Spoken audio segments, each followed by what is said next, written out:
Question 4 for seat 4. Current city codes and enforcements do not adequately protect neighborhoods from business and institutional encroachment. How will you address this issue? You know, I've sat on the planning and zoning board for, I guess, a total of 12 years now. I've been on HAR, I've been on code enforcement, Board of Justice and Appeals, 22 years being on boards. In those 22 years, I've sat and wanted to kill things, change things, deny things, never had the ability to do it because I didn't have the laws at my beck and call, because we didn't have laws to address them. Now, of course, the first thing that jumps to mind right here is the 7-Eleven debacle.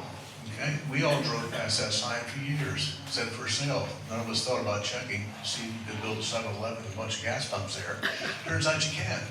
Well, one of the things I want to do, and been wanting to do it for a long time, is look at our zoning codes and our building codes, go back and address the things where we're short. We don't really short in places. We have a building code that was adopted in '75, the zoning code about the same time, and part of the planning and zoning board's problem is the fact that we're dealing with things. If our code was up to date and tight, we wouldn't have to deal with it because it would be before the planning and zoning board.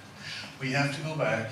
It's a boring, tedious job. It's going to cost money, but it's something that has to be done. It's the fundamental building block of a city is the regs, the laws, as Joe says.